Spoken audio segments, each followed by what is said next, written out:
যারা কালকে আমাদের ভাই বোনদেরকে, শুধু ভাইদের গায়ে না, আমাদের মায়েদের গায়েও তারা হাত তুলেছে, আমরা তার তীব্র নিন্দা জানাই। ওরা কি মায়ের পেট থেকে জন্ম নেয় নাই? ওদের ঘরে কি মা বোন নাই? মা বোনদের প্রতি সামান্য সম্মান দেখানো, নিশ্চয়ই তারা পরিবার থেকে সেই শিক্ষা পেয়েছে। আপনারা সবাই জানেন, গতকাল ঢাকা 15 নির্বাচনী এলাকার, যে এলাকাটা মিরপুর এবং কাফরুল নিয়ে গঠিত, সেই এলাকায় সকাল 11টার দিকে একটা ঘটনা ঘটে, আবার বিকালের দিকে আরেকটা ঘটনা ঘটে। দুইটা ঘটনাই জামাত ইসলামের নারী কর্মী এবং দায়িত্বশীলদের উপরে অত্যন্ত বেদনাদায়কভাবে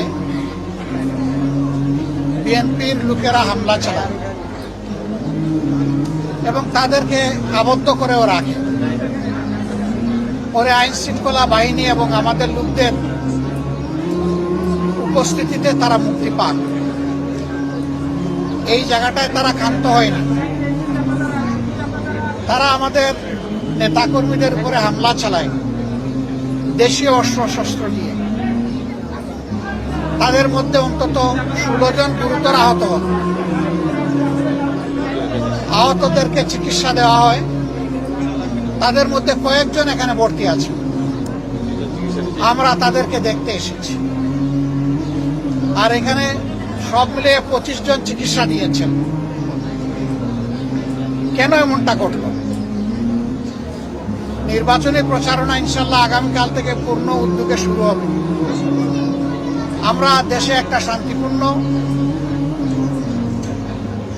একটা সুষ্ঠু নির্বাচন চাই, যেই নির্বাচনে জনমতের প্রতিফলন ঘটবে, মানুষ স্বস্তির সাথে ভোট দিতে পারবে, কোনো ভয়ভীতির পরিবেশ থাকবে না, এমন একটা নির্বাচন আমরা চাচ্ছি।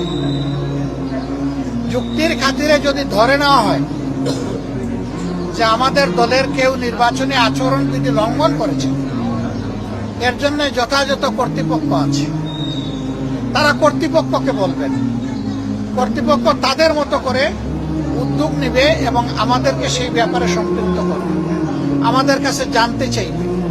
আরো অনেক পদক্ষেপ নেওয়ার তাদের এখতিয়ার আছে, কিন্তু কোনো ব্যক্তি বা দলের কোনো ধরনের কোনো এখতিয়ার নাই এই ব্যাপারে কোনো মব সৃষ্টি করার। আমরা এই নোংরা মবের নিন্দা জানাই।